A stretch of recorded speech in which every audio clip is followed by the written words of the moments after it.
L'ancienne cité de Taposiris Magna est nichée quelque part le long de la côte nord de l'Égypte. De nos jours, elle a conservé très peu de sa gloire d'antan. Mais ce qui se trouve en dessous pourrait bien détenir la clé d'un célèbre mystère. Celui de Cléopâtre, l'une des reines d'Égypte les plus mémorables de l'histoire.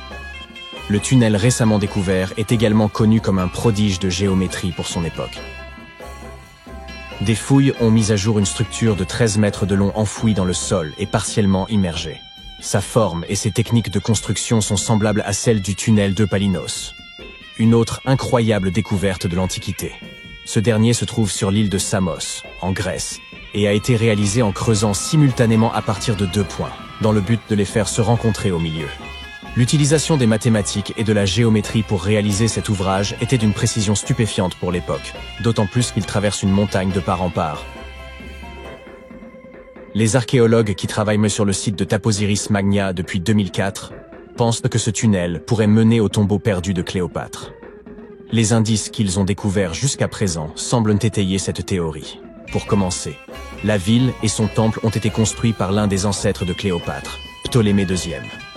Toute son architecture semble indiquer que la cité était dédiée à l'ancien dieu Osiris et à sa reine, Isis. Tout au long de son règne, Cléopâtre a cherché à s'associer à la déesse. Il ne serait donc guère surprenant qu'elle ait choisi cet endroit comme lieu de dernier repos. Les archéologues n'ont pas encore réussi à localiser le tombeau de Cléopâtre, mais les recherches se poursuivent avec l'aide de la technologie moderne. Pour mieux étudier cet emplacement, les chercheurs ont même eu recours à un dispositif spécial, appelé radar à pénétration du sol.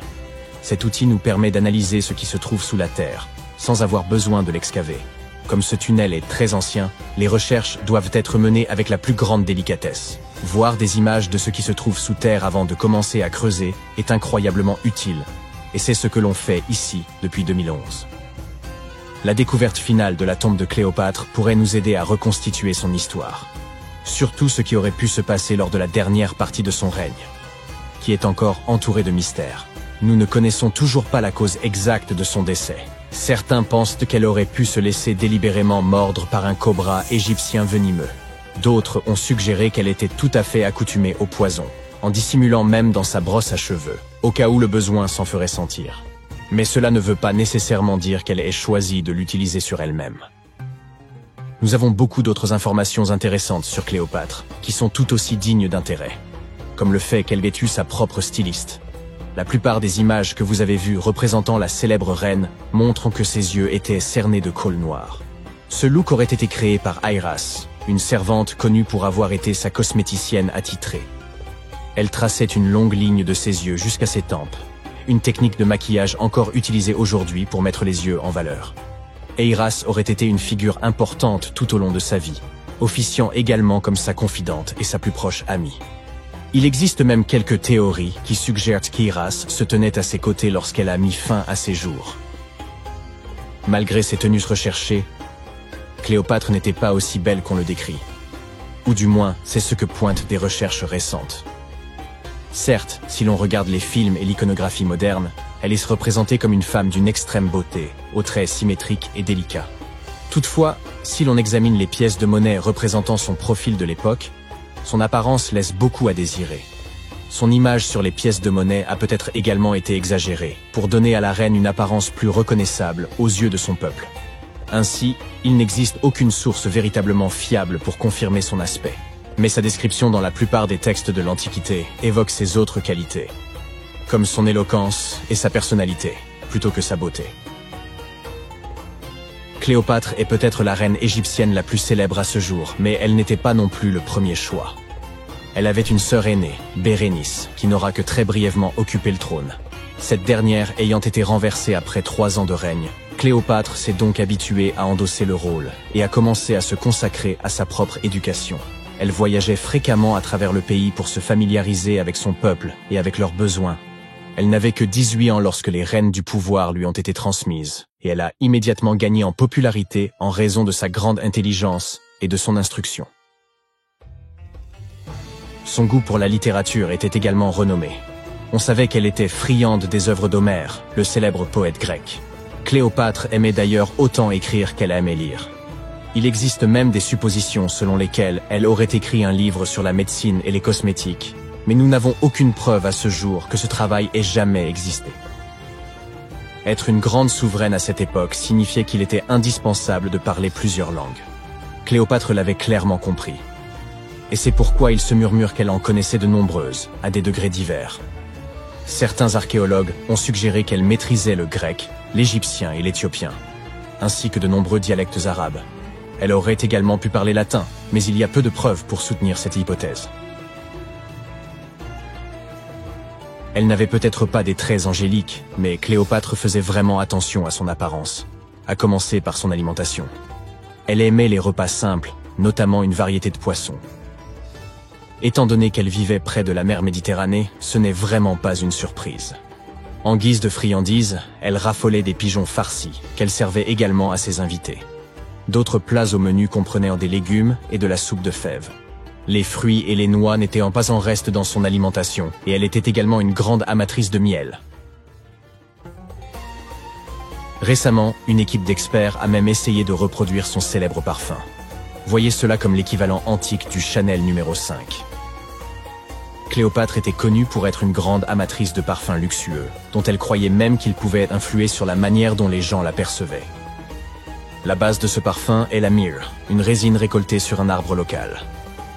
D'autres ingrédients ajoutés au mélange étaient également répandus à l'époque, comme la cardamome, l'huile d'olive et la cannelle.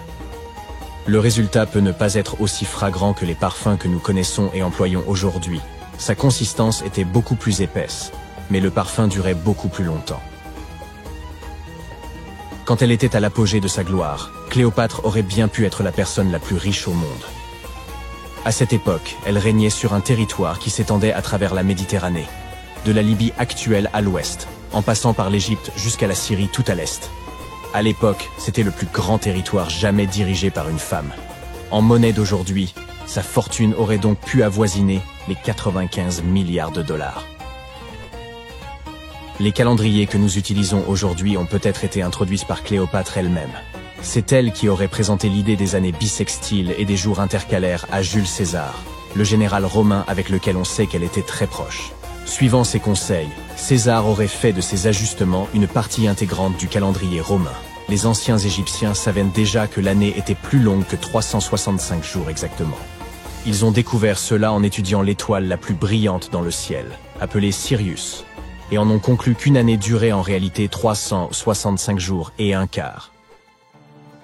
C'est Elizabeth Taylor qui a fameusement introduit Cléopâtre dans l'imagerie populaire, lorsqu'elle l'a interprétée dans le film du même nom en 1963. À ce moment, il s'agissait du film le plus coûteux jamais produit. Il n'était censé coûter qu'environ 2 millions de dollars, mais a fini par engloutir l'incroyable somme de 44 millions. C'était principalement dû à des problèmes de scénario et de production. Pour réaliser ce film emblématique, les producteurs ont dû créer 79 décors de toutes pièces, ainsi que plus de 2006 000 costumes pour le reste du casting. Rien que les costumes de Cléopâtre d'Elizabeth Taylor ont coûté environ 2000 dollars. Heureusement pour les producteurs, le film a fait les gros titres et a été très bien accueilli par la critique, ce qui en fait un succès au box-office.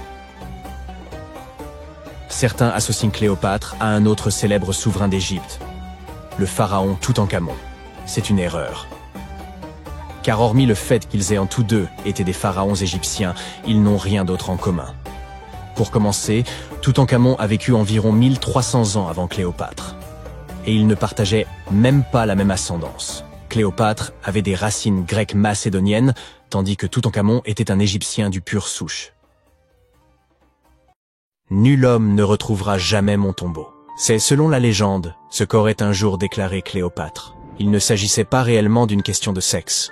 Elle ne souhaitait simplement pas qu'une âme vivante vienne troubler son repos. Et je pense qu'elle signifiait par là qu'aucun être humain ne parviendrait jamais à localiser sa tombe. Pourtant, contre toute attente, c'est bien une femme qui s'est approchée plus que quiconque de cet objectif tant convoité. Faites la connaissance de Kathleen Martinez-Berry, une avocate pénaliste dominicaine devenue archéologue. Sa fascination pour Cléopâtre fut telle qu'elle décida de tout quitter pour partir en Égypte, sans le moindre appui officiel ni même l'aval des autorités. Son seul moteur, une détermination inébranlable à retrouver la dernière demeure de la reine. On pourrait dire que Kathleen a toujours eu une longueur d'avance. Élève précoce, elle sauta plusieurs classes, maîtrisa le piano, les échecs, la natation et les arts martiaux, et grandit dans un environnement où les plus brillants esprits venaient débattre sous son toit. Diplômée en droit à 19 ans, elle nourrissait depuis longtemps une passion pour l'archéologie, bien qu'elle n'ait jamais mis les pieds en Égypte, ni participé à une seule fouille. Son obsession pour Cléopâtre remontait à un échange animé avec son père en 1990. Ce jour-là, elle pénétra dans la bibliothèque familiale en quête d'un exemplaire d'Antoine et Cléopâtre de Shakespeare. Son père, Fausto Martinez, professeur et expert en droit, qualifia alors la reine d'Égypte de simple séductrice. Kathleen ne pouvait s'y résoudre. Elle riposta avec ferveur, soutenant que l'histoire avait profondément dénaturé l'image de Cléopâtre. Selon elle, les Romains s'étaient appliqués à détruire sa réputation, et pendant des siècles, on s'était contenté d'adhérer à leurs récits. La discussion s'éternisa des heures durant, jusqu'à ce que son père concède qu'il avait peut-être jugé la souveraine trop hâtivement. Cette conversation marqua un tournant décisif. Dès lors, Kathleen se plongea dans l'étude des textes antiques, accordant une attention particulière aux récits de Plutarque sur Cléopâtre et Marc-Antoine.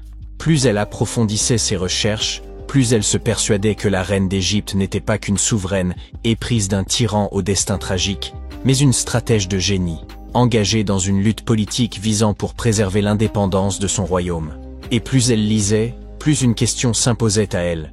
Et si l'on avait toujours cherché le tombeau de Cléopâtre au mauvais endroit, cette idée ne la quitta plus. Alors qu'elle veillait sur son deuxième enfant, elle obtint une maîtrise en archéologie, une capacité à jongler avec les responsabilités qui témoignent de sa détermination.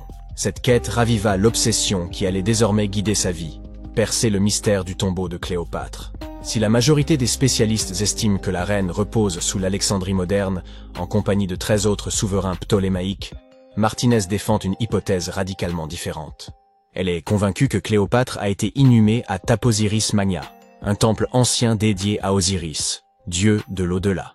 Mais pour confirmer cette intuition, il lui fallait encore mettre la main sur un cartouche remontant à sa fondation. Ces plaques, de la taille d'un smartphone, étaient enfouies sous les structures sacrées et comportaient de souvent des inscriptions relatant la date et la raison de la construction du temple. Si elle parvenait à découvrir une plaque attestant que l'édifice était voué à Isis, divinité tutélaire de Cléopâtre, elle disposerait enfin d'une preuve tangible qu'elle fouillait au bon endroit. Rien ne pouvait la détourner de son objectif. Martinez et son équipe fouillèrent l'ensemble du site, creusant plus profondément que quiconque avant eux. Ils découvrirent des pièces de monnaie frappées à l'effigie et au nom de Cléopâtre, qui établissaient un lien direct entre la souveraine et ce lieu. Puis, ils mirent au jour un élément encore plus fascinant. Un tunnel souterrain qui acheminait autrefois l'eau depuis le temple jusqu'à la Méditerranée. Si une partie de l'édifice s'était effondrée dans les flots, la tombe de Cléopâtre pouvait-il s'y trouver lui aussi? Pour poursuivre ses recherches sous-marines, Martinez devait convaincre les autorités égyptiennes de lui accorder leur soutien. Contre toute attente, elle parvint à exhumer le cartouche de fondation tant convoité. Il révélait qu'un pharaon avait dédié une vaste région de Nubie à la déesse Isis. C'était la confirmation tant attendue. L'inscription prouvait que le temple était bien consacré à Isis, confirmant que la théorie de Martinez n'était pas sans fondement. Si un temple se dressait encore sur la terre ferme, elle en déduisait qu'un second, peut-être même le tombeau de Cléopâtre, s'était effondré dans la mer. Pour étayer cette hypothèse, elle avait besoin d'experts en archéologie sous-marine. Elle contacta donc Robert Ballard, célèbre pour avoir découvert l'épave du Titanic. Avec l'aval de l'Égypte, son équipe se mit à sonder les eaux au large d'Alexandrie. Ce qu'ils mirent au jour dépassait leurs espérances. Sous l'eau, ils découvrirent d'imposantes structures de pierre, dont certaines atteignaient 2 à 3 mètres de haut, à l'endroit même où la côte se trouvait des millénaires auparavant. Parmi elles, figuraient aussi des blocs de basalte, le même matériau que celui des statues du premier temple. Une conclusion s'imposait. Ces pierres n'étaient pas de simples débris. Il s'agissait des vestiges d'une cité engloutie, ensevelie sous les flots depuis des siècles. Désormais, il ne reste plus qu'à attendre pour savoir si Martinez et son équipe parviendront à percer l'un des plus grands mystères de l'Antiquité, laissé par l'exceptionnelle Cléopâtre. Revenons un peu en arrière. À la mort de son père, Ptolémée le XIIe, le trône égyptien revint officiellement à la fois à Ptolémée XIIIe et à Cléopâtre, du moins en apparence. Alors âgée de 18 ans, Cléopâtre aurait épousé son frère de 10 ans, une pratique courante parmi les dynasties de l'époque. bien qu'aucune preuve formelle ne permette de l'affirmer avec certitude. Mais l'union ne dura pas. Très vite, le jeune Ptolémée décida qu'il voulait régner seul et chercha à évincer Cléopâtre. Contrainte de fuir l'Égypte, elle ne se contenta pas d'attendre son heure dans l'ombre. Déterminée à reprendre ce qui lui revenait de droit, elle leva une armée. À seulement 21 ans, elle se trouvait déjà dans le désert du Sinaï, à la tête de ses troupes, élaborant son retour triomphal au pouvoir. À cette époque, Cléopâtre entretenait déjà une alliance aussi stratégique que personnelle avec Jules César.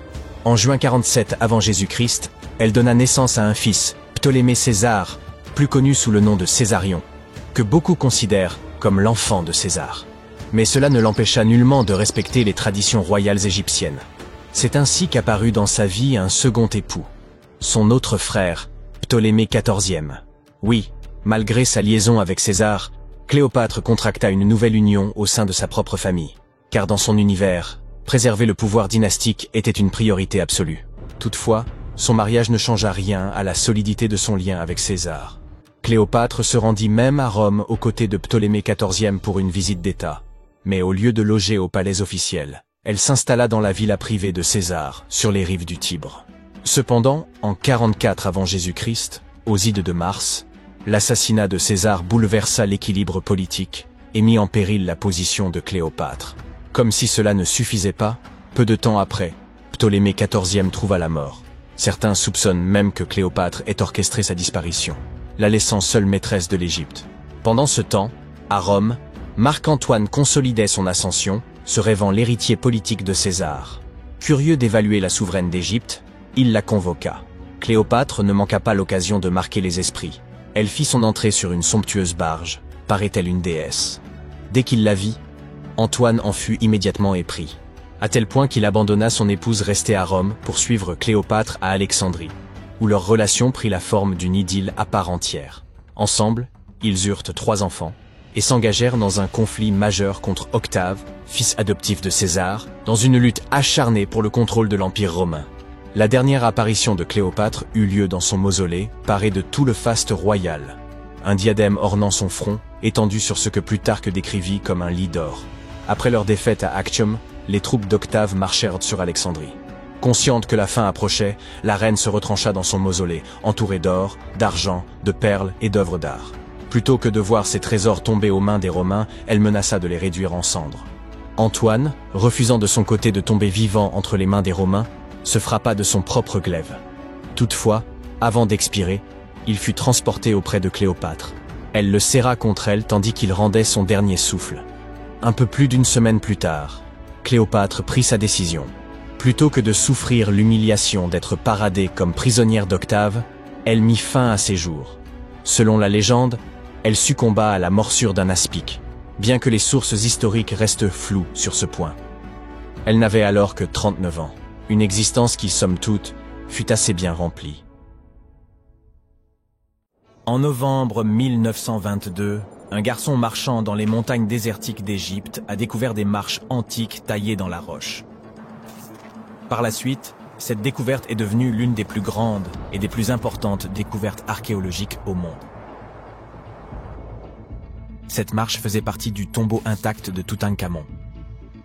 Les archéologues ont trouvé environ 5000 objets anciens, dont des bijoux, des tissus, des vases peints et des masques funéraires. Tu as probablement vu l'un d'entre eux. Il est devenu l'un des attributs les plus reconnaissables de l'Égypte ancienne. Plus de 100 ans se sont écoulés depuis. Aujourd'hui, l'humanité s'est enfin rapprochée d'une autre découverte de grande envergure, la tombe de Cléopâtre. Cette reine a été la dernière souveraine active du royaume ptolémaïque d'Égypte, qui a siégé sur le trône de 51 à 30 avant notre ère. Il existe de nombreux documents anciens sur Cléopâtre, son règne et sa personnalité hors du commun. Mais jusqu'à présent, personne n'avait découvert les secrets de son décès et de son lieu de sépulture. Kathleen Martinez, archéologue, étudie depuis des décennies les documents anciens et les temples autour d'Alexandrie et a conclu que la tombe de la reine devait se trouver sous la cité antique de Taposiris Magna, Tapusiris Magna, fondée en 280 avant notre ère. Il s'agissait d'une grande ville située sur la côte nord de l'Égypte, où des dizaines de milliers de personnes travaillaient dans le commerce et l'industrie. Et il semble que les suppositions du docteur Martinez se soient révélées exactes. Avec un groupe d'archéologues, elle a découvert un tunnel souterrain secret près d'Alexandrie. d'une longueur d'environ 1300 mètres. Il a été creusé dans la roche sous le temple de Taposiris Mania. Au cours des fouilles, ils ont trouvé de nombreux éléments qui indiquent que la tombe de Cléopâtre se trouve dans les profondeurs du tunnel. Il est également possible qu'elle y soit enterrée avec le commandant romain Marc-Antoine. Selon des documents anciens, Cléopâtre et Marc-Antoine s'aimaient et s'opposaient ensemble au Sénat romain, qui déclarait Antoine traître. Le fait que des catastrophes naturelles se soient produites sur le territoire de Taposiris Mania pendant des milliers d'années peut compliquer les fouilles. Des tremblements de terre et des inondations ont détruit la ville, et peut-être inondé ces tunnels souterrains. Mais les archéologues espèrent peu que l'ancienne tombe est restée intacte, et qu'elle cache de nombreux trésors et documents sur la vie royale de l'Égypte ancienne, sous le règne de la dernière dynastie. Il est possible que les fouilles se déroulent sous l'eau et dans la boue. Cela demandera beaucoup de temps et de moyens financiers, mais les archéologues sont sûrs que cela en vaut la peine. Quoi qu'il en soit, il est trop tôt pour affirmer que Cléopâtre est réellement enterrée à cet endroit, mais les scientifiques ont trouvé de nombreux objets dans le tunnel qui le confirment, notamment des pots en argile, des dizaines de pièces de monnaie à l'effigie de Cléopâtre et d'Alexandre le Grand, ainsi qu'un buste à l'effigie de la reine égyptienne. Cléopâtre reste l'une des personnalités les plus populaires d'Égypte, au même titre que Ramsès III et Toutankhamon. Elle a inspiré de nombreux films, peintures et livres. Mais qu'est-ce qui l'a rendue si populaire? Elle est devenue célèbre pour son inconstance. C'était une souveraine belle et intelligente qui a sorti l'Égypte de la crise et en a fait une puissance prospère. Les textes arabes médiévaux indiquent qu'elle connaissait la chimie, les mathématiques et la philosophie, et qu'elle a peut-être écrit plusieurs ouvrages scientifiques. Elle connaissait plusieurs langues et avait d'excellentes compétences diplomatiques. Par ailleurs, de nombreuses légendes affirment qu'elle était une femme fatale, qui rendait beaucoup d'hommes fous. Cependant, rien ne prouve que sa beauté était incomparable. Hollywood a créé l'image d'un modèle éblouissant en tournant plusieurs films dans lesquels des actrices célèbres interprétaient le rôle de Cléopâtre. L'empereur romain Octave, fils adoptif de Jules César, a quant à lui créé l'image d'une séductrice insidieuse parce qu'il était son ennemi. Bien qu'elle soit née en Égypte, Cléopâtre n'était pas égyptienne. Ses ancêtres étaient des Grecs, dont l'un des généraux d'Alexandre le Grand. Cependant, le peuple égyptien l'aimait. Elle a appris la langue et a été très sensible aux traditions de ce pays. Elle connaissait bien l'histoire, la mentalité et les coutumes de l'Égypte ancienne. Elle a relevé le niveau de l'économie égyptienne et renforcé le statut de l'Égypte en tant que puissance mondiale. Tout cela a été rendu possible en grande partie grâce à sa ruse et à sa force de persuasion. Elle aimait les représentations théâtrales et les fêtes somptueuses. Elle savait comment surprendre les gens et se donner en spectacle. Mais derrière l'image extérieure d'une amatrice de luxe se cachait une souveraine intelligente et calculatrice. L'Égypte ancienne était un pays riche et luxueux, et Cléopâtre a tout fait pour accroître sa richesse et renforcer sa position sur la scène internationale. Par exemple, une fois, elle était en conflit avec son frère Ptolémée XIII. Sachant qu'elle ne pourra pas lui résister, la reine a décidé d'attirer Jules César à ses côtés. L'empereur romain est arrivé à Alexandrie, où Cléopâtre voulait le rencontrer. Mais Ptolémée a eu vent de ses projets et a voulu l'empêcher de se rendre auprès de César. Au lieu d'une arrivée riche et bruyante, Cléopâtre décide de passer inaperçue. Elle s'enveloppe dans un tapis ou un sac de lin que les serviteurs de l'empereur transportent dans les appartements privés de César. Cléopâtre sort du tapis et impressionne l'empereur romain par sa beauté et sa détermination. Ils tombent amoureux l'un de l'autre et deviennent de proches alliés. Quelque temps plus tard, elle impressionne un autre Romain influent à des fins diplomatiques. Elle se rend à la rencontre de Marc-Antoine sur une barge dorée au voile pourpre et aux rames d'argent. Cléopâtre est habillée à l'image d'Aphrodite et est assise sous un magnifique dais. Zeus, serviteur, déguisé en Cupidon, souffle dans son éventail et brûle de l'encens. Mais Cléopâtre a créé un tel spectacle pour une raison bien précise. Elle savait qu'Antoine vénérait la mythologie grecque et se considérait comme l'incarnation de Dionysos. Cette femme l'impressionne tellement qu'il finit par l'épouser. Cléopâtre défend sa couronne, renforce son alliance avec Rome et donne 3 enfants à Antoine. En Égypte, ils organisent de grandes fêtes et jouissent de la richesse et du pouvoir. Cependant, la relation d'un haut fonctionnaire avec la reine égyptienne provoque un scandale à Rome. Comme Octave est le principal adversaire d'Antoine dans la lutte pour le pouvoir, il exploite la situation pour ternir la réputation de son concurrent. Il utilise la propagande pour faire de Cléopâtre une séductrice insidieuse aux yeux des citoyens romains. Il accuse Antoine d'avoir succombé à ses charmes. Le Sénat romain soutient Octave et déclare Cléopâtre ennemie. En 33 avant notre ère, ce conflit atteint son apogée lorsque la marine d'Antoine affronte la flotte d'Octave. Ce dernier l'emporte et oblige son ennemi à fuir en Égypte avec Cléopâtre. Selon certaines sources, il se serait réfugié près d'Alexandrie. Poursuivi par les Romains, il se cache dans l'un des palais de Cléopâtre et trouva la mort. Certaines légendes racontent que Cléopâtre était experte en poison. Elle aurait provoqué la morsure d'un serpent venimeux, une vipère ou un cobra égyptien. Selon une autre légende, elle se serait piquée avec une aiguille empoisonnée. Une théorie veut que Cléopâtre ait toujours transporté une ampoule de poison dans sa brosse à cheveux. Lorsqu'elle était coincée, elle imbibait l'aiguille de ce poison et se piquait. Rien de tout cela n'est certain. Les scientifiques tentent toujours de découvrir la vérité. Peut-être que lorsqu'ils atteindront la tombe de Cléopâtre, le monde obtiendra plus de réponses sur son destin tragique. Elle est considérée comme la dernière souveraine d'Égypte. Après sa mort, Octave pille ses palais et ses temples et retourne à Rome, où il devient le principal empereur. Il gouverne le pays avec succès et en élargit les frontières. Son règne s'est achevé à l'âge de 75 ans. L'histoire du monde aurait été différente si Cléopâtre et Marc-Antoine n'avaient pas perdu cette bataille navale. À propos, saviez-vous qu'il s'est écoulé plus de temps entre le règne de Cléopâtre et le volume de Neil Armstrong sur la Lune qu'entre le règne de la reine égyptienne et la construction de la grande pyramide de Gizeh? Armstrong a posé le pied sur le satellite de la Terre en 1969, soit 2038 ans après la naissance de Cléopâtre. Et la construction de la pyramide a eu lieu en 2560 avant notre ère. Imagine la longueur de l'histoire de l'Égypte ancienne. Cléopâtre est plus proche de nous dans le temps que les pyramides.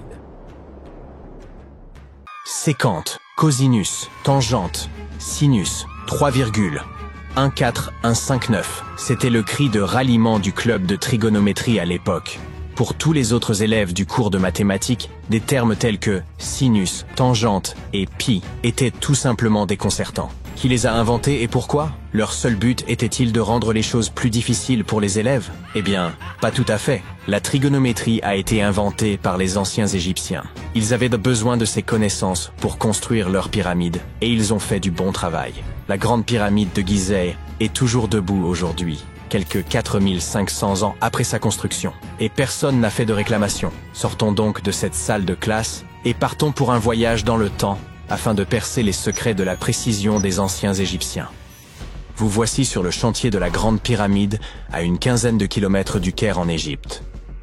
La ville n'est pas encore là. Vous n'êtes entouré que du désert et des nombreux ouvriers. Ils transportent de gros blocs de pierre pesant chacun 2,5 tonnes. Ces blocs se trouvent sur des traîneaux de bois qui eux-mêmes reposent sur de gros cylindres. Une équipe de 8 hommes fait rouler ces blocs en avant. Cela fait tout de suite penser au rouleau d'une caisse enregistreuse de supermarché. Le principe est exactement le même, mais l'échelle est plus grande, beaucoup plus grande. Les scientifiques estiment que les Égyptiens ont utilisé 2,3 millions de blocs de ce type rien que pour la Grande Pyramide. Et le bloc qui se trouve devant vous est l'un des plus légers. Le plus lourd d'entre eux pesait près de 15 tonnes. Mais d'où venaient tous ces blocs? La plupart provenaient de carrières situées autour de Gizeh. Ce n'est pas très impressionnant, pensez-vous. Mais attendez de savoir comment les ingénieurs de l'Antiquité ont transporté du granit sur 800 km jusqu'à la pyramide. À l'époque, il n'y avait ni chemin de fer, ni autoroute. Mais il y avait le Nil, ce fleuve puissant. Les chercheurs pensent même que les Égyptiens ont creusé un canal pour relier le Nil directement au site de construction des pyramides. Il suffisait alors d'attendre le début de la saison des crues, et le tour était joué. La montée des eaux faisait flotter les lourds blocs de pierre. Mais comment ont-ils ensuite soulevé tous ces énormes cailloux sur la terre ferme pour les empiler ainsi jusqu'au sommet? Disposaient-ils de grues gigantesques? Les anciens Égyptiens ont contourné ce problème, littéralement. L'un des ouvriers vous montre maintenant la rampe géante qui fait le tour de la pyramide qu'ils sont en train de construire. C'est ainsi qu'une route de montagne se ferait un chemin en zigzag jusqu'au sommet. Si la rampe rejoignait directement le sommet de la pyramide, les ouvriers ne pourraient pas s'en servir pour tirer les blocs de pierre. Elle serait trop abrupte. Les scientifiques ont calculé que l'inclinaison maximale était de 8%. Les anciens Égyptiens ont donc simplement prolongé la rampe autour de la pyramide. Encore une fois, il ne s'agit que de théorie, car la rampe aurait pu se trouver à l'intérieur de la pyramide, comme le suggèrent certains chercheurs. La méthode de construction exacte reste un mystère, gardé jalousement par le Sphinx. C'est son vrai nom, n'est-ce pas? Eh bien c'est faux. Le grand Sphinx n'est que le pseudonyme de la statue. Vous savez, ce nom que prennent les écrivains lorsqu'ils veulent se cacher leur véritable identité, ou le nom de scène d'un chanteur. Le véritable nom du Sphinx, traduit de l'égyptien, signifie Horus à l'horizon. C'était le nom de la divinité égyptienne du ciel. Le mystère ne s'arrête pas là. Un homme passe devant vous avec un seau de peinture. Il va ajouter une touche de couleur au grand Sphinx. Les chercheurs ont trouvé des taches de cette couleur rouge à côté de son oreille. Il s'agit d'une peinture très résistante, qui a tenu pendant des milliers d'années. Vous vous tenez maintenant en face du Sphinx. Vous levez les yeux. Il est très grand, n'est-ce pas? 20 mètres, pour être précis. Résistez à l'envie de prendre un selfie. Allez, vous pouvez le faire. Vous remarquez maintenant autre chose. On dirait que le Sphinx se trouve au centre d'un triangle géant. C'est l'un des côtés de la grande pyramide. Et non, vos yeux ne vous jouent pas des tours. Le Sphinx se trouve vraiment au centre de la face latérale de la pyramide. C'est ici que les mathématiques entrent en jeu. Une pyramide a 4 faces, appelées faces latérales. Il y a aussi une 5e face, la base, mais elle n'est pas visible. C'est, vous l'avez deviné, la face cachée. Le Sphinx a un dernier mystère à révéler, son âge. Les scientifiques s'accordent à dire que c'est le pharaon Képhren qui l'a construit. Il a régné après son père qui avait construit la grande pyramide, toute proche. Les 2 structures ont donc été achevées à la même époque. Mais revenons à nos jolis nombres. Vous avez entendu parler de Cléopâtre, cette princesse égyptienne dont on dit qu'elle était d'une grande beauté? Elle a vu les pyramides, mais elle vivait plus près de l'époque du premier iPhone que de celle des bâtisseurs de pyramides. Fascinant, non? Vous pouvez voir des milliers de personnes autour de vous. Ils travaillent dur pour construire le tombeau du pharaon. Mais combien sont-ils exactement? Un philosophe grec a estimé qu'il y avait jusqu'à 100 000 ouvriers. Ce chiffre semble acceptable pour une structure aussi gigantesque, mais il ne peut pas être correct. La science ne peut tout simplement pas confirmer ce chiffre. Les égyptologues estiment le nombre total d'ouvriers à 30 000. Et oui, Indiana Jones était l'un d'entre eux, du moins sur le grand écran, mais il est arrivé en retard. Les égyptologues en savent beaucoup sur les pyramides, mais ils ne savent pas tout. Non pas parce qu'ils ne veulent pas savoir, mais parce qu'ils n'ont pas encore recueilli suffisamment de preuves. Ils ne peuvent que supputer le processus de construction. D'abord, les ingénieurs arrivaient pour choisir le bon endroit et prendre les mesures nécessaires. C'est pour cela qu'ils avaient besoin de toutes ces mathématiques compliquées. Ensuite, il fallait s'approvisionner en matériaux, les gros blocs de pierre dont j'ai parlé plus haut. Les bateaux les livraient à l'emplacement de la future pyramide, et les ouvriers pouvaient enfin s'atteler à la tâche. Ils travaillaient en petits groupes, mais ils étaient au moins 2000 à ciseler et à sculpter à tout moment. Cela ressemble à un chantier d'aujourd'hui? C'est très similaire, mais ça se passe il y a des milliers d'années. Il est étonnant de voir ce que les Égyptiens de l'Antiquité étaient capables de réaliser avec des outils en cuivre et en pierre. La pyramide est maintenant terminée. Mais s'agit-il de la même pyramide que celle que nous voyons aujourd'hui? Pourquoi cette structure brille-t-elle sous le soleil du désert? N'est-elle pas censée être d'un jaune poussiéreux? Eh bien non. Au fil du temps, l'activité humaine et les éléments ont complètement décapé la couche extérieure des pierres. Des artisans experts avaient poli ces blocs en utilisant uniquement de la pierre et du sable. Le résultat final était une pierre lisse et brillante. Le jour de son achèvement, la grande pyramide de Gizeh était un triangle de lumière parfait. Ses faces polies étaient crantaux comme des miroirs géants, reflétant le puissant soleil égyptien. C'est à ce moment-là que vous devez mettre vos lunettes. La chose brillante que vous voyez au sommet de la pyramide est en réalité faite d'or. On appelle pyramidion la pierre de couronnement que l'on place tout en haut d'une pyramide. Elle était recouverte de feuilles d'or. Comme vous pouvez le deviner, ce sont ces pierres qui ont disparu en premier. Avant de vous ramener dans votre salle de classe, nous allons faire un autre arrêt. Nous nous rendons dans les îles britanniques. Et non, ce n'est pas à Stonehenge que nous allons. Il s'agit de Newgrange, dans le comté de Meath. Les scientifiques estiment que les anciens peuples d'Irlande ont construit ce monument de pierre aux alentours de 3200 ans avant notre ère. Il est donc plus ancien que Stonehenge et que la grande pyramide de Gizeh. La fonction du monticule circulaire de Newgrange est la même que celle de la Grande Pyramide et est tout aussi mystérieuse. On estime à plus de 220 000 tonnes le volume de pierres détachées présentes dans la vallée.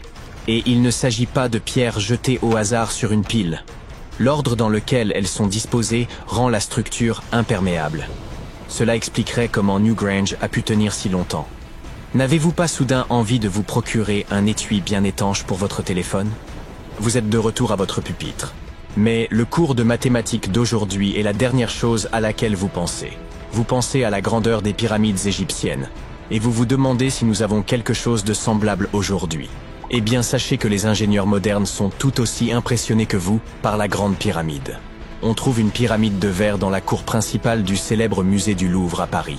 Le panorama de San Francisco ne serait pas complet sans la Transamerica pyramide de 48 étages. Mais c'est à Las Vegas que l'on est allé le plus loin. C'est dans cette ville que se trouve l'hôtel Luxor. Il est très grand. C'est même la 3e plus grande pyramide de la planète. Et devinez ce qui se trouve juste devant. Oui, une réplique du Sphinx. Elle mesure 33,5 mètres de haut, soit 2 étages de plus que celle de Gizeh. Eh oui, tout est plus grand à Las Vegas. Que fait un bateau au beau milieu du désert? On s'attendrait plutôt à retrouver un navire près des côtes. Cette question a préoccupé les archéologues pendant des décennies. En 1988, une tempête s'est abattue près de l'un des sites archéologiques majeurs de l'Égypte ancienne. Une structure en bois est alors apparue, dégagée des sables. Elle avait été rongée par les termites, mais les scientifiques étaient résolus à percer son mystère. En l'an 2000, les fouilles ont débuté à proximité d'Abydos, et une équipe d'experts américains a rapidement découvert un bateau de 21 mètres de long. Cependant, cette découverte n'était pas isolée, puisqu'ils ont mis au jour 14 autres embarcations, soigneusement alignées les unes à côté des autres. L'état de ces navires a rendu leur extraction complète impossible, mais, heureusement, le bois était suffisamment bien préservé pour y prélever un échantillon. Les analyses ont révélé que ces bateaux dataient d'environ 5000 ans, faisant ainsi de cette flotte la plus ancienne de l'histoire humaine connue à ce jour. La période de leur construction remonte à 5 siècles, avant l'édification des pyramides de Gizeh. Chaque navire était abrité dans une chambre voûtée, parfaitement adaptée à ses dimensions. Cette pièce mesurait environ un tiers de la taille d'un court de tennis et était entourée de murs en briques de boue, ornés de plus de 120 représentations de bateaux. Ces dessins avaient été incisés sur des murs blanchis à la chaux, remarquablement préservés au fil du temps. Les scientifiques sont au fait de l'existence de ces chambres mystérieuses depuis plus d'un siècle, période durant laquelle un archéologue britannique, Arthur Weigall, a découvert une structure intrigante à l'ouest du Nil. Son équipe a eu un aperçu des murs intérieurs, mais une partie du toit s'est malheureusement effondrée, les contraignant à interrompre leur exploration. Bien que les chercheurs aient abandonné le site, son emplacement a continué d'être inscrit sur les cartes. La position des bateaux a d'abord amené les scientifiques à penser qu'ils se trouvaient sur une rive du Nil. Cependant, cette théorie présentait une faille. Actuellement, le fleuve s'écoule à près de 11 km à l'ouest d'Abydos. Des recherches supplémentaires sur le terrain environnant ont révélé que le Nil n'avait pas changé de cours au fil de l'histoire. De plus, si les bateaux avaient flotté près d'un quai, leur position aurait été instable. Or, les 14 embarcations découvertes à Abydos étaient parfaitement alignées les unes par rapport aux autres. Une seule conclusion pouvait être tirée de cette situation. Quelqu'un les avait délibérément disposées ainsi, ce qui impliquait un effort considérable. Chaque bateau pouvait accueillir jusqu'à 30 rameurs, prouvant ainsi qu'ils étaient adaptés à la navigation. Il ne s'agissait pas de simples maquettes, mais les chercheurs doivent encore déterminer s'ils ont effectivement navigué sur des étendues d'eau de l'Égypte ancienne. Cela n'enlève rien à l'importance de cette découverte. Auparavant, les archéologues n'avaient mis au jour que des modèles réduits. Dans le tombeau de Toutankhamon, par exemple, on dénombre 35 maquettes de bateaux. Et pendant une longue période, ces figurines constituaient les seules indications sur l'apparence des navires de l'Égypte ancienne. La conception de ces bateaux atteste de leur authenticité. Ils constituent les plus anciens exemples connus de ce que l'on appelle des bateaux construits. Dans l'Antiquité, les gens réalisèrent des embarcations primitives, en creusant de grands troncs d'arbres, tandis que l'alternative consistait à assembler des roseaux pour former un radeau. Mais les bateaux découverts à Abydos étaient composés de planches attachées ensemble. Cette découverte a marqué une avancée significative dans le domaine de la construction navale. À leur époque, ces bateaux devaient être impressionnants, car le bois représentait une ressource précieuse. Dans le désert, il n'y avait pas de bois, et le cèdre devait être importé du Liban. Seul le pharaon pouvait se permettre un tel luxe. L'étude de la zone entourant l'ancienne flotte a également apporté des éclaircissements supplémentaires. Les scientifiques ont découvert une structure en briques de boue dédiée au culte du pharaon, et sa date de construction approximative coïncide avec celle des bateaux en bois. Les mêmes briques utilisées pour édifier ce bâtiment ont également servi à enfermer la flotte. Lors de leur construction, les salles qui les abritaient étaient dotées d'un plafond, une section que les archéologues ont mise au jour au début du XXe siècle. Tout comme les momies dans leurs sarcophages, ces magnifiques navires reposaient à l'intérieur de voûtes splendides. L'extérieur de ces salles était tout aussi impressionnant. À l'origine, les murs extérieurs étaient revêtus d'un enduit en calcaire blanc qui avait la capacité de réfléchir la lumière. Sous les rayons du soleil désertique, la structure abritant les bateaux devait resplendir à des kilomètres à la ronde. Les bâtisseurs égyptiens anciens ont employé la même méthode pour recouvrir les pyramides 5 siècles plus tard. Aujourd'hui, leur surface apparaît en dents de scie, mais cela n'a pas toujours été le cas. Lors de leur construction, les pyramides présentaient une fine couche supérieure de calcaire blanc, dont la surface lisse scintillait sous la lumière du soleil. Plutôt que d'avoir des marches, la couche extérieure des pyramides se présentait davantage comme une pente élégante. Les archéologues sont aussi se posaient une ultime question. À quel pharaon appartenait cette flotte? La réponse se trouvait à moins de 2 km du site, à l'emplacement du tombeau d'un pharaon de la 5e dynastie, le roi Sésostris III. La période et le style de construction de ce dernier coïncidaient avec ceux des chambres contenant les bateaux. La fin de son règne pourrait expliquer comment ces embarcations ont fini en plein désert. Il est probable que le pharaon soit mort dans le nord de l'Égypte, puis que son corps ait été transporté le long du Nil jusqu'à Abydos, dans une majestueuse procession de bateaux décorés. Les vaisseaux furent ensuite descendus dans des chambres situées près du lieu de dernier repos de leurs propriétaires, ce qui revêtait une signification symbolique. Dans la croyance des anciens Égyptiens, les navires occupaient une place centrale. Leur divinité suprême, le dieu Ré, parcourait le ciel durant la journée sous la forme du soleil, tandis que la nuit, il naviguait à travers le monde souterrain dans une barque solaire. Le pharaon s'identifiait à Ré, ce qui expliquait son besoin d'embarcation dans l'au-delà. Elle représentait le seul moyen de se régénérer, tout comme le soleil se lève chaque jour à l'horizon. Cette croyance perdura pendant des millénaires. Un pharaon emblématique, Khéops, possédait également un navire, découvert par des scientifiques en 1954 à proximité de sa pyramide à Gizeh. Ce dernier est environ 4 siècles plus récent que la flotte d'Abydos, mais le bateau de Khéops était presque 2 fois plus long. La grande pyramide de Gizeh et le tombeau de Toutankhamon figurent parmi les découvertes archéologiques les plus célèbres d'Égypte. Pourtant, de nombreux secrets demeurent enfouis sous les sables infinis du Sahara. Récemment, en 2020, des archéologues ont mis au jour une ville perdue, qualifiée de plus importante découverte depuis celle du tombeau de Toutankhamon en 1922. La ville d'Aton, âgée d'environ 3000 ans, suscite l'espoir des historiens d'obtenir un aperçu de la vie quotidienne des anciens Égyptiens. L'archéologue et égyptologue renommé Zahi Hawass a décrit ce site comme une cité d'or oubliée. Aton se situe à environ 500 km au sud du Caire, la capitale égyptienne, et se trouve à proximité de la célèbre vallée des rois. Les archéologues ont d'abord découvert des sections de murs en briques de boue qui s'étendaient dans toutes les directions. Puis, ils ont mis au jour des pièces complètes contenant des outils du quotidien. L'équipe de fouilles a également révélé une boulangerie, un quartier résidentiel et un district administratif, tous datant de l'époque où la civilisation égyptienne était à son apogée. Ils ont également été les pionniers dans la fabrication d'objets en fer. En 1911, des scientifiques ont découvert un ensemble de perles en fer près du village d'El Gerzeh en Basse-Égypte. Ces perles représentent les plus anciens artefacts en fer connus à ce jour. Cette découverte est proprement fascinante, car les anciens les ont créées en martelant un morceau de météorite. Ces 9 perles faisaient autrefois partie d'un collier élaboré. Aujourd'hui, elles sont corrodées et noircies, ce qui est parfaitement normal pour un bijou datant de plus de 5000 ans. Composées d'un alliage de fer et de nickel, ces perles témoignent du savoir-faire exceptionnel des anciens bijoutiers. Leur habileté est d'autant plus remarquable qu'ils ignoraient l'origine stellaire du matériau utilisé. La pyramide de Khéops présente également une caractéristique remarquable. Un groupe de recherche international a analysé la réponse électromagnétique de la structure aux ondes radio et a découvert que la pyramide était capable de concentrer l'énergie électromagnétique en son sein. Ce phénomène se produit tant à l'intérieur de ses chambres qu'en dessous de sa base. Elle abrite également une chambre souterraine inachevée. Il semble que cette réponse électromagnétique soit liée aux propriétés du calcaire, le principal matériau utilisé dans la construction de la Grande Pyramide. Les résultats de cette recherche pourraient avoir des applications pratiques, notamment en vue d'améliorer le fonctionnement des cellules solaires et des nanocapteurs. Nous sommes en 1898, et tu participes à des fouilles à Saqqara.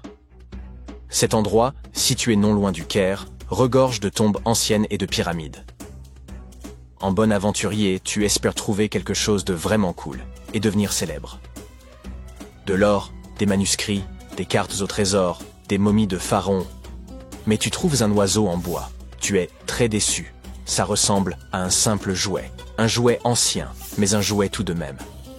Tu es alors loin de te douter que, dans quelques années, quelqu'un affirmera qu'il s'agit en fait d'un ancien monoplan. Cet objet, surnommé l'oiseau de Saqqara, est en bois de sycomore. Il a une envergure d'à peine 18 cm et pèse environ 40 grammes. Un beau souvenir de ton voyage en Égypte, à mon avis. Il a plus de 2000 ans et est assez simple, sans plumes gravées ni aucune autre décoration. Il a cependant un bec et des yeux, ce qui le fait un peu ressembler à un faucon, l'emblème du dieu Horus. Sa queue a quelque chose d'inhabituel, elle est carrée, étrangement droite, et on dirait qu'une pièce aujourd'hui manquante venait autrefois la compléter. Nous adorons résoudre les mystères. Du coup, plusieurs théories ont été avancées au sujet de cet oiseau. La première, toute simple, est qu'il s'agissait d'un objet cérémoniel. La deuxième idée est qu'il s'agissait du jouet d'un enfant né dans une famille aisée. Il pourrait s'agir d'une sorte de boomerang, très populaire dans l'Égypte ancienne. Enfin, selon une autre théorie, l'oiseau aurait été utilisé comme girouette. Mais cette théorie n'a pas été retenue, car la figurine ne présente aucun trou ou marquage, à l'exception de celui qui a été fait au musée du Caire pour la fixer sur son socle. Il n'y avait donc jadis aucun moyen de l'accrocher. Près d'un siècle après la découverte de l'oiseau, l'égyptologue Khalil Messia a proposé une nouvelle théorie selon laquelle il pourrait s'agir d'un modèle de monoplan. Selon lui, il manquait à l'oiseau un empennage horizontal. Par ailleurs, ses ailes étaient placées à angle droit, comme celles des avions modernes. Cela aurait pu servir à générer la portance aérodynamique nécessaire au vol. Le docteur Messia a également affirmé qu'il était courant à l'époque de placer des modèles miniatures d'inventions technologiques dans les tombes. Les anciens Égyptiens ont-ils vraiment inventé l'avion en 200 avant notre ère? Cela aurait beaucoup contrarié les frères Wright, que l'on considère comme les inventeurs de l'aviation. Ils n'ont effectué leur premier vol qu'en 1903. Afin de nous en assurer, il nous faudrait tester le modèle. Mais le musée égyptien ne laisserait probablement personne lancer en l'air cette précieuse pièce de collection. C'est pourquoi le concepteur de planeur, Martin Grégory, a construit un modèle similaire, cette fois en balsa, et a pu conclure que même avec un empennage horizontal, cet avion n'était pas très performant. Affaire résolue. Et non. Une chaîne de télévision n'a pas trouvé cela convaincant et a donc invité un expert en aérodynamique à construire une autre réplique de notre oiseau. Il l'a testé dans des conditions similaires à celles de l'Égypte ancienne et a été impressionné par ses capacités. Ainsi, si le prototype d'un avion a bien été inventé à l'époque des pharaons, il s'agirait d'un OPART, ou objet manufacturé incongru, en français. Soit un objet anachronique, en avance sur son temps en termes de technologie ou d'histoire. Et l'oiseau de Saqqara n'est pas le seul exemple d'une telle chose. En 1901, un groupe de plongeurs a découvert la machine d'Anticythère dans une épave sous-marine près de l'île grecque du même nom. On l'a surnommée le premier ordinateur analogique du monde. Et on pense qu'elle date d'environ 100 ans avant notre ère. Le mécanisme en bronze pouvait indiquer la position du Soleil, de la Lune, des planètes et des étoiles, ainsi que les phases lunaires, les dates des prochaines éclipses solaires, et même la vitesse à laquelle la Lune se déplace dans le ciel. Personne ne sait exactement qui l'a utilisé, ni comment ou où il a été fabriqué. Mais il est évident qu'il était extrêmement précis et bien trop avancé pour son époque. Les premières toilettes à chasse d'eau ont-elles été inventées au XXe siècle? Et non. Les Minoens de Crète et la civilisation de la vallée de l'Indus ont mis au point cette super invention à peu près à la même époque, il y a environ 4000 ans. Leur modèle de plomberie était si bien conçu qu'il a fallu attendre 2000 ans avant de voir apparaître quelque chose d'aussi performant. Une ancienne toilette minoenne a été découverte dans le palais de Knossos. Elle était équipée d'un siège de bois placé juste au-dessus d'un tunnel qui conduisait l'eau d'un réservoir vers un égout souterrain. D'autres toilettes nécessitaient un apport d'eau à l'aide de cruches. Seuls les riches pouvaient s'offrir un tel luxe. À l'époque, si tu possédais un bien immobilier, les toilettes chasse d'eau étaient le signe de ton appartenance aux plus hautes sphères. Les portes automatisées étaient une chose nouvelle en 1931. Mais la technologie qu'elles utilisent est en fait beaucoup plus ancienne. Elle date du 1er siècle de notre ère. Le mathématicien et ingénieur Héron d'Alexandrie imagina à cette époque un système capable d'ouvrir et de fermer les portes. Pour faire fonctionner son invention, il fallait allumer un feu. Un pot en laiton était placé sous le feu, à moitié rempli d'eau. Le pot était ensuite relié à des récipients qui servirent de poids. Grâce à la chaleur, l'eau se déplaçait dans les récipients qui descendaient et tiraient sur les cordes. Rien à voir avec une porte de supermarché qui s'ouvre et se ferme grâce à l'électricité. La porte de Héron mettait des heures à s'ouvrir, et il n'y avait aucun moyen d'arrêter le processus. C'est pourquoi on n'ouvrait les portes qu'une fois par jour, avant que les gens n'entrent dans les temples. Cela ajoutait un peu de mystère aux cérémonies. Incroyable. Il semblerait que la toute première batterie ait été inventée à Bagdad, il y a environ 2000 ans. Un archéologue allemand a découvert une jarre d'argile de forme ovale en 1938. Les scientifiques ne savent toujours pas à quoi elle servait ni qui l'a inventée.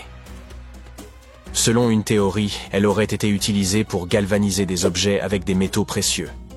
Lorsqu'elle était remplie d'un acide faible, comme du vinaigre, la batterie produisait environ 1 volt. Selon une autre théorie, il s'agirait d'un récipient destiné à recevoir des rouleaux sacrés. Que dirais-tu de lentilles de contact conçues par Léonard de Vinci? En 1508, il inventa une lentille de verre munie d'un petit entonnoir. Il n'y avait qu'à verser de l'eau à l'intérieur, et cela améliorait la vision. Mais ce n'était pas super pratique. 100 ans plus tard, René Descartes décida d'améliorer cette idée. On dit lentilles de contact, parce qu'elles sont censées entrer en contact avec les yeux, tu vois? Ce tube de verre rempli de liquide permettait une meilleure vision. Mais il était hélas impossible de cligner des yeux. 2 siècles et demi plus tard. La technologie du verre permit aux scientifiques de concevoir des lentilles qui s'inséraient dans l'œil et permettaient même à leurs porteurs de cligner des yeux. Une belle invention. Toutefois, ces lentilles étaient fabriquées en verre soufflé et l'œil ne pouvait pas respirer. Une 50aine d'années plus tard, les concepteurs adoptèrent le plastique, plus léger, incassable et résistant aux rayures, même si les lentilles couvraient encore l'œil entièrement. Ce n'est qu'en 1948 qu'un certain Kevin Tuohy ponça une lentille en plastique et se rendit compte qu'elle restait en place même en ne couvrant que la cornée. Imagine-toi vivre dans le Londres du 19e siècle et avoir besoin d'envoyer un message à New York. Cela prenait alors une dizaine de jours. Du coup, lorsqu'en 1858 les délais passèrent de quelques jours à quelques heures, ce fut une véritable révolution. Le premier message fut envoyé par la reine Victoria elle-même, grâce à un câble télégraphique transatlantique qui passait sous l'océan. Hélas, cette invention ne survécut que quelques semaines. Et il fallut attendre des années pour qu'on puisse à nouveau s'en servir. Imagine que tu travailles 7 jours sur 7 sur un grand chantier de construction. Comme des milliers d'autres personnes, tu portes des millions de blocs de pierre et tu les poses les uns sur les autres selon un système complexe. Tu travailles sans équipement de construction moderne. Tu n'as pas de climatisation, ni d'accès permanent à l'eau. Il fait si chaud dehors que tu peux faire frire des œufs sur la route. Tu construis cette pyramide depuis des décennies. Et maintenant, quand elle est enfin terminée, tu apprécies le résultat du travail colossal de milliers de personnes. Tu as devant toi un monument culturel géant de valeur mondiale qui va se figer dans le temps et émerveiller les gens pendant des dizaines de milliers d'années. Quelques milliers d'années ont passé, les gens du 21e siècle voient les pyramides et se disent « Waouh, je ne peux pas croire que des humains aient construit ça ». Oui, les gens qui ont construit les pyramides n'auraient pas apprécié ce genre de remarques.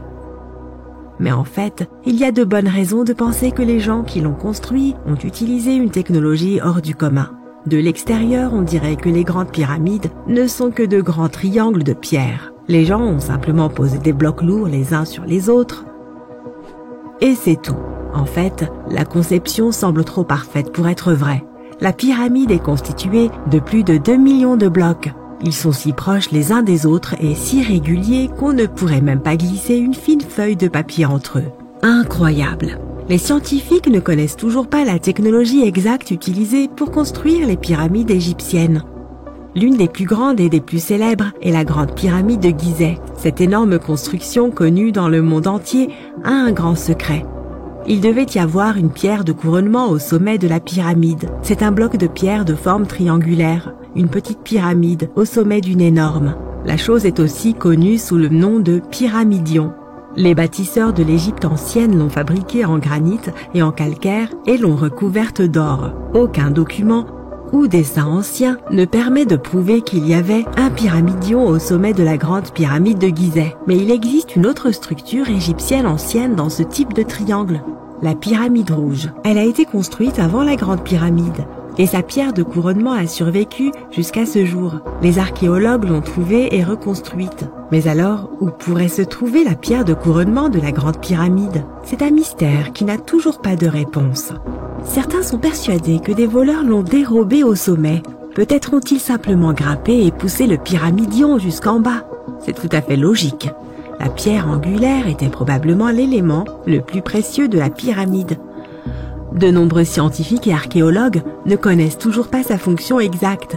Certains pensent que ce sommet recouvert d'or glorifiait les pharaons.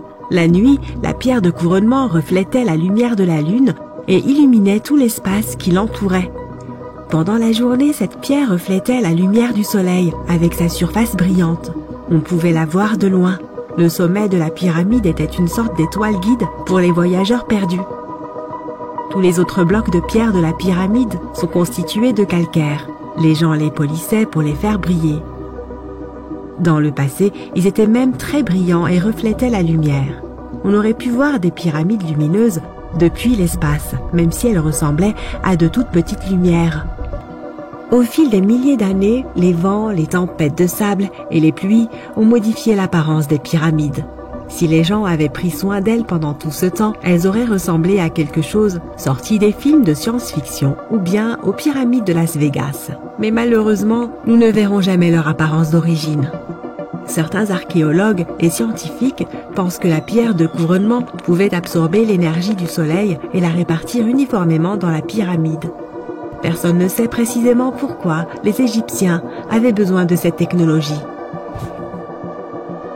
Il y a une théorie selon laquelle les pyramides sont d'anciens systèmes énergétiques.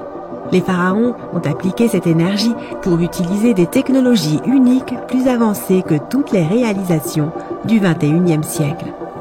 Et la forme triangulaire des pyramides était idéale pour stimuler cette énergie électromagnétique. En théorie, le rayonnement solaire ou les forces électromagnétiques s'accumulent au sommet de la pyramide, remplissent les pièces intérieures, puis descendent le long des murs jusqu'à la base. Toute déformation de la surface pourrait empêcher le flux de se répandre. Ils ont donc dû créer une surface parfaitement lisse. C'est pourquoi ils ont installé les blocs de manière que personne ne puisse glisser une aiguille ou une lame de rasoir entre ceux-ci. Beaucoup de gens croient à cette théorie parce qu'ils ont construit les pyramides en calcaire. Ce matériau peut retenir l'énergie en son sein. Dans la partie intérieure, ils ont créé des dépôts de granit pour provoquer l'ionisation de l'air, c'est-à-dire pour créer une charge électrique. Ils ont également creusé des canaux sous la pyramide pour que l'eau puisse transmettre l'électricité. Et au sommet, ils ont placé une pierre de couronnement en or, le meilleur conducteur d'électricité. C'est ainsi que l'on obtient un grand générateur d'électricité. Différentes cultures ont utilisé des technologies similaires pour créer de l'électricité dans le monde entier. Mais ce ne sont que des théories. Si cela avait fonctionné, l'humanité aurait utilisé ces technologies aujourd'hui. On trouve des traces de l'industrie métallurgique, de la chimie, de l'ingénierie, de la physique, des mathématiques et de l'astronomie dans certains documents anciens. La plupart des scientifiques ne croient pas à toutes ces choses. Nous connaissons les étapes détaillées du développement de ces technologies dans différentes cultures. Au XXIe siècle, les scientifiques, les historiens et les anthropologues peuvent suivre l'évolution de tous les appareils modernes. Si les gens avaient créé certaines inventions technologiques dans les temps anciens, l'histoire du monde aurait été différente. Peut-être que toutes les réalisations de l'Antiquité auraient pu être effacées de la surface de la Terre par des cataclysmes mondiaux, et cela peut nous arriver à nous aussi. Imagine seulement comment les gens retrouveraient un ordinateur portable dans 5000 ans. Ils ne comprendraient peut-être pas de quel type d'appareil il s'agit. Une autre merveille égyptienne entourée de mystères est la statue du Sphinx. Les Égyptiens l'ont taillée dans une seule pièce gigantesque de calcaire, il y a environ 4500 ans. Mais les scientifiques ne savent toujours pas la date exacte de sa construction, ni qui l'a construite. Les Égyptiens ont peint le Sphinx de différentes couleurs, de sorte que son aspect était beaucoup plus brillant et plus vif dans un passé lointain. Il brillait tout comme les grandes pyramides. Quoi qu'il en soit, le temps n'a pas seulement changé son apparence, mais aussi son nom. Au départ, les Égyptiens l'appelaient Ori-Mekhet. Les Grecs l'ont rebaptisé Sphinx quelques centaines d'années après sa construction. Il soulignait la grandeur des souverains d'Égypte. Il remplissait également la fonction symbolique d'un chien de garde qui surveillait la tombe du pharaon et les chemins qui menaient à celle-ci. Cette version semble réaliste, puisque les archéologues ont découvert de nombreuses entrées secrètes au pied du Sphinx. Peut-être que ces pièces et ces tunnels complexes mènent à des salles souterraines contenant des trésors, et les trésors ne sont pas toujours de l'or ou des bijoux. Selon les légendes et les théories, le Sphinx garde la salle des archives où sont stockées toutes les connaissances de l'humanité. Les informations sur l'ancien état mythique de l'Atlantide pourraient se trouver ici. Tu peux trouver de nombreuses cartes détaillées des donjons internes du Sphinx sur Internet. Elles montrent des structures de 12 étages de profondeur sous la statue. On dirait une petite ville remplie d'or, de parchemins de savoir et de divers artefacts anciens. Mais on ne peut pas croire toutes ces cartes. Ce ne sont que des théories. Plusieurs milliers d'années se sont écoulées, mais les gens ont en réalité très peu d'informations sur ce sujet. Les archéologues savent qu'il y a encore beaucoup de choses étranges et passionnantes à propos du Sphinx, qui n'ont pas encore été découvertes. Les gens du coin ont souvent peur de faire des recherches, car ils croient qu'ils peuvent réveiller quelque chose de terrible, des profondeurs souterraines. Par conséquent, ce sont surtout des scientifiques d'autres pays qui mènent les fouilles. En 1998, des scientifiques ont découvert d'étranges tunnels qui menaient à des pièces vides sous le Sphinx. Ils ont constaté que des personnes avaient essayé de passer par ces tunnels dans le passé. Et il est possible que ces personnes aient emporté tous les trésors qui s'y trouvaient. Une des légendes dit qu'un puissant artefact se trouve sous le Sphinx. Son pouvoir pourrait changer le monde entier, mais les habitants le cachent car il pourrait nuire à la planète. Certains pensent que l'on peut trouver des preuves de technologie inconnue peintes sur les murs de granit des tombes des pharaons. Mais le plus probable est que ces peintures et ces signes nous racontent juste les mythes et les légendes de l'Égypte ancienne. Mais que se passe-t-il si les symboles et les dessins égyptiens sont des instructions détaillées pour utiliser les technologies anciennes? Et si les habitants qui vivaient à cette époque pensaient les gens dans le futur ne seront pas capables d'obtenir de l'énergie par eux-mêmes. Alors laissons-leur des instructions détaillées. Quoi qu'il en soit, il existe de nombreuses énigmes et théories. En réalité, la recherche de réponses est une entreprise dangereuse, car il n'est pas facile de pénétrer dans les salles souterraines. Les fouilles peuvent détruire la structure de l'ensemble du Sphinx. Toute personne qui se trouve dans les tunnels peut se perdre et ne jamais retrouver son chemin. En plus, cela coûte beaucoup d'argent. En fait, ce qui serait génial, c'est que des chercheurs puissent inventer un appareil qui pourrait scanner les zones souterraines et nous montrer des plans détaillés.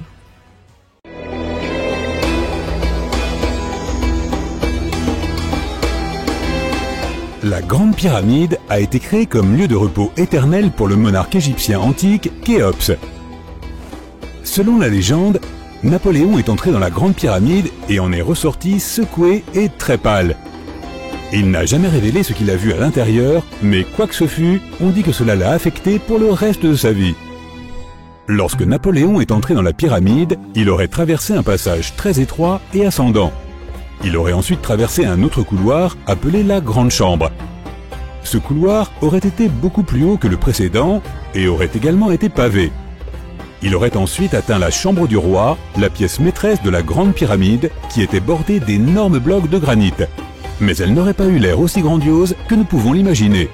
Aucun hiéroglyphe ne décore ces murs, car les Égyptiens n'ont commencé à décorer les chambres funéraires des pyramides que bien plus tard. Les tombes des pharaons au cœur de la pyramide auraient aussi été remplies de trésors, des pièces en or, aux bijoux les plus précieux du monde. Mais tout cela aurait été pillé il y a bien longtemps. La seule chose qui serait probablement restée à l'intérieur aurait été un énorme sarcophage qui aurait autrefois contenu la momie du roi. Il serait aussi passé devant la chambre de la reine. Mais cette pièce n'a probablement pas accueilli de reine, car les pyramides n'étaient généralement construites que pour une seule personne.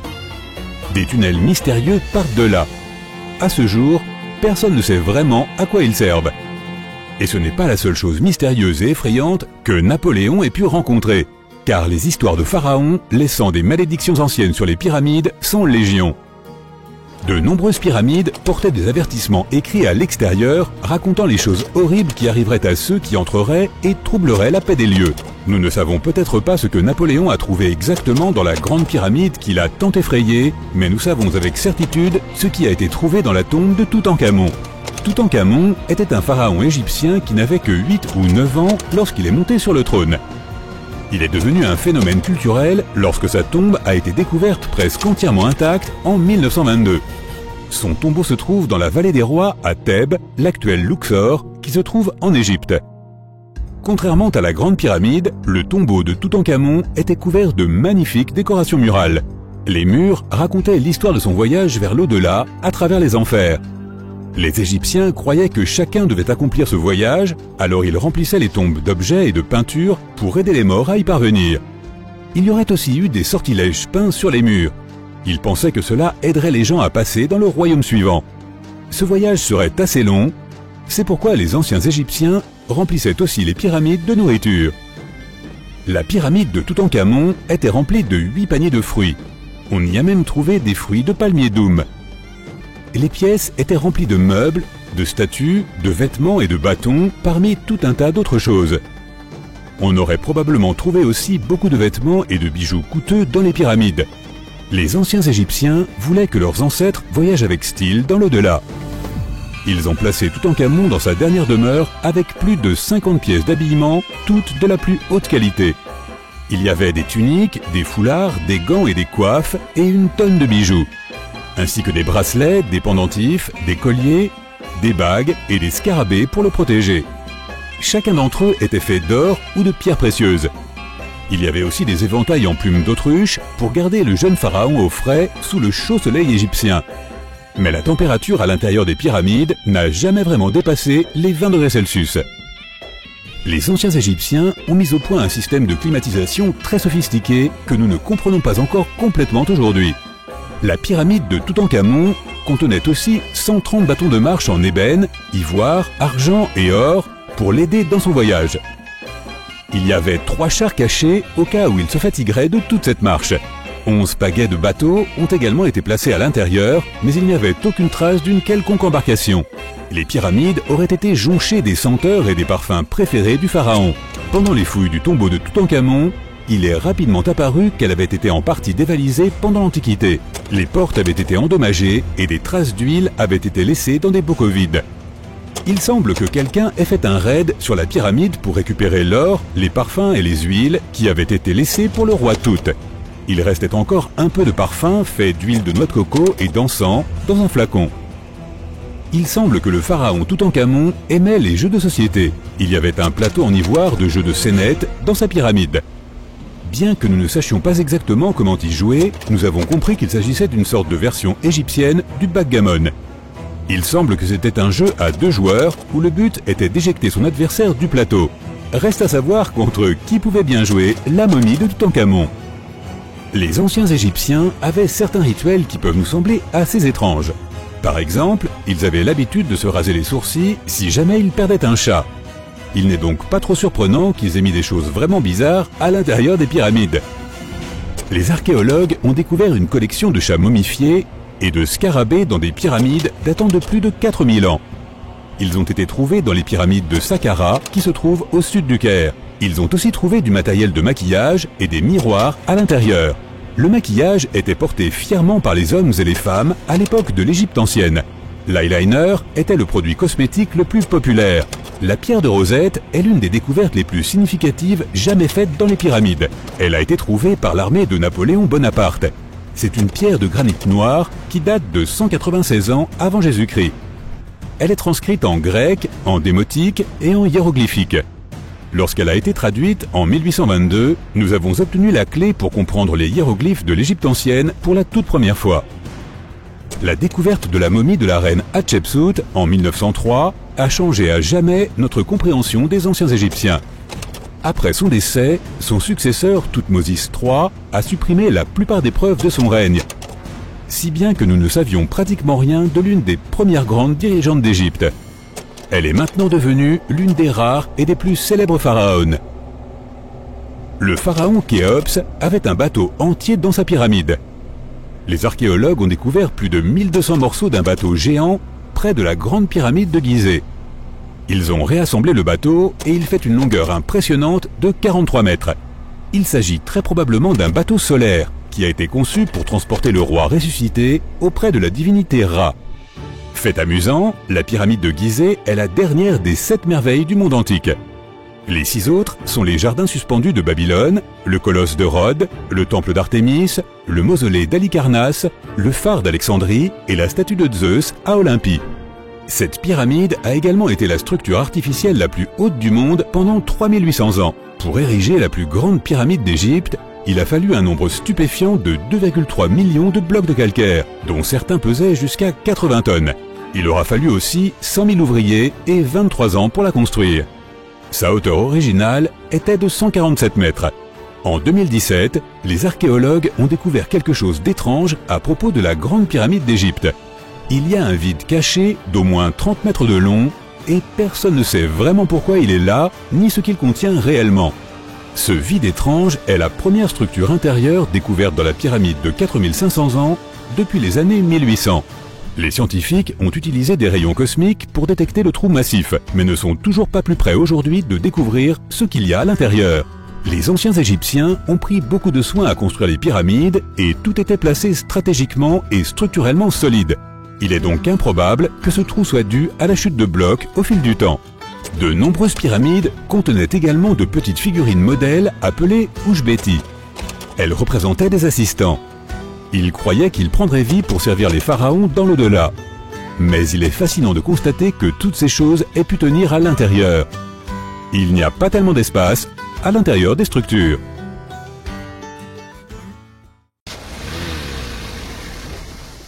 Et maintenant, nous nous trouvons il y a environ 5000 ans. Laisse-moi t'emmener dans l'Égypte antique, on est en 2550 avant Jésus-Christ.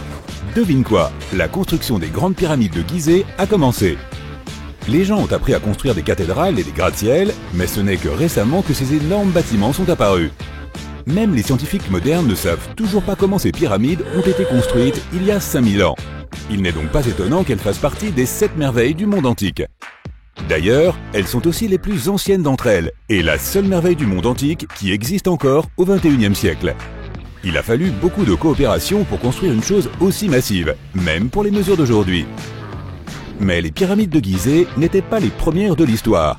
La première, appelée la pyramide à degrés, a été construite environ 80 ans avant la première pyramide de Gizeh, en 2630 avant Jésus-Christ, pour le roi Djoser. Elle n'était pas censée être extraordinaire, mais elle a fini par être très impressionnante.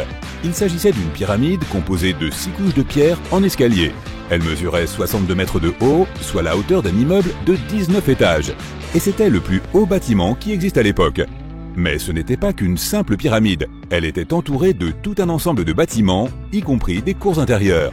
Dans l'Égypte antique, les gens croyaient à la vie après la mort. Alors tout le monde, surtout les rois, voulait s'assurer qu'ils avaient tout ce dont ils auraient besoin pour s'y préparer.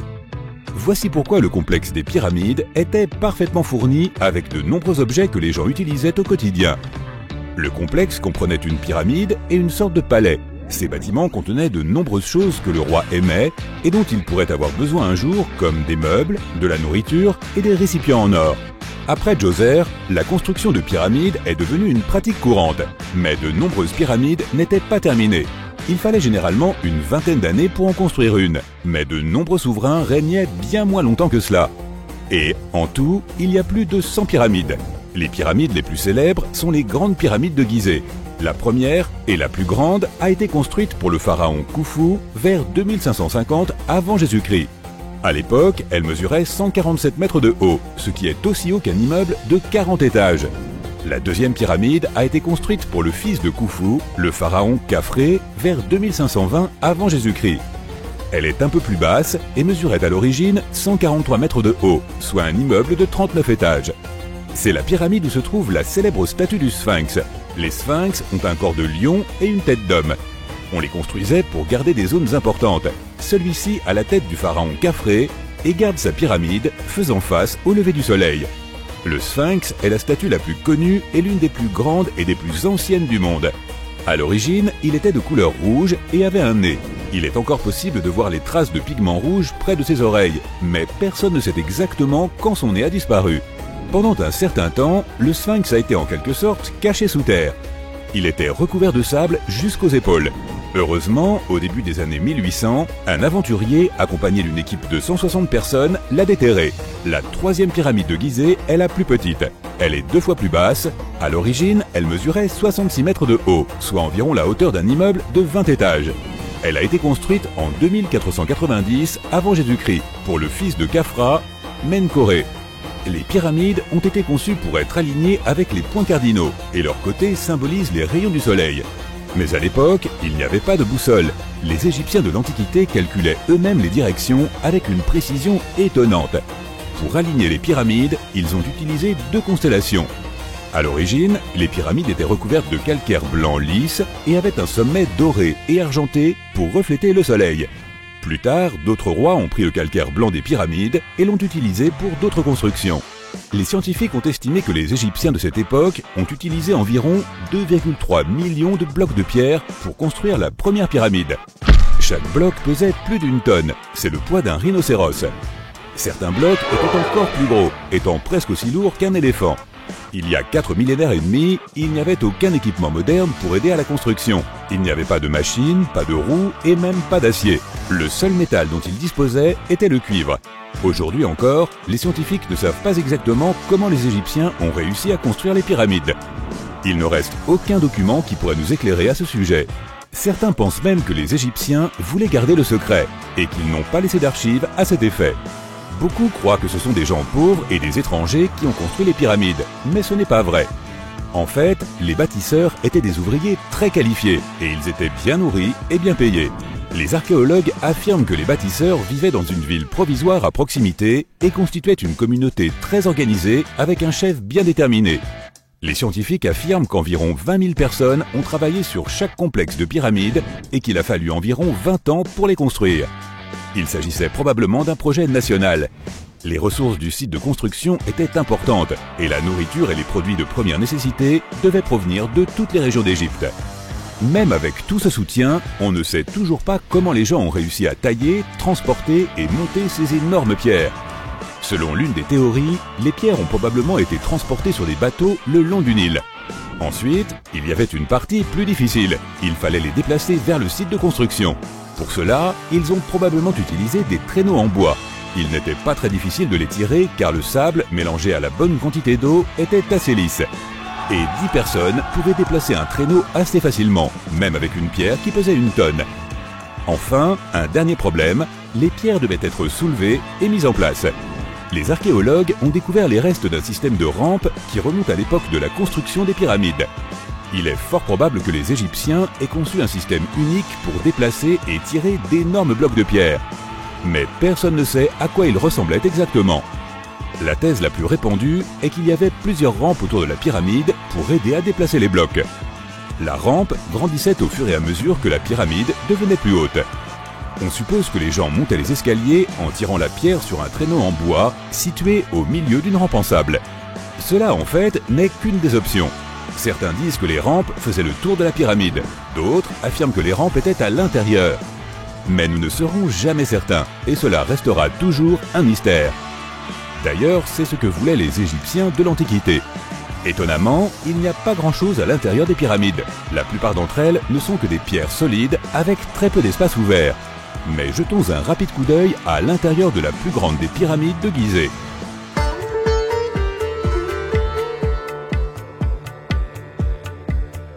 Depuis l'entrée, il y a 2 escaliers, l'un qui descend et l'autre qui monte. Celui qui descend vous emmène à une chambre située sous terre. C'est là que se trouvent les pharaons, mais pas dans cette pyramide, car Khufu voulait rester plus haut. La chambre souterraine est en partie inachevée. La pièce avec le sarcophage de Khéops est nommée la chambre du roi. On y monte à l'étage, puis on traverse la grande et longue galerie. Sous la chambre du roi, il y a une pièce appelée la chambre de la reine. Cependant, il n'y a pas de reine, et personne ne sait pourquoi la pièce s'appelle ainsi. Malheureusement, aucune de ces pièces n'a de hiéroglyphes sur les murs. Elles sont tout simplement vierges. Si tu veux en voir, tu dois aller dans les autres salles qui sont décorées. Ces œuvres d'art sont des représentations de la culture et de la vie quotidienne de l'Égypte antique. Les textes permettent aux chercheurs d'étudier leur langue et leur grammaire.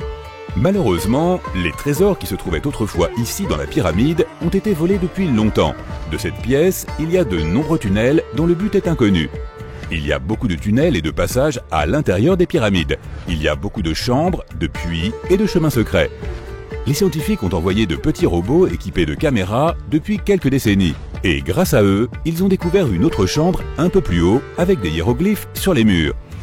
Mais aujourd'hui encore, une grande partie des pyramides demeure inconnue et il n'existe pas de plan de construction des pyramides. Les Égyptiens ont créé un mystère que personne ne peut percer depuis 4500 ans. Les scientifiques ont récemment commencé à passer la pyramide au rayon X afin d'apprendre ce qu'il y a à l'intérieur sans y pénétrer, ainsi que dans ces tunnels étroits et mystérieux.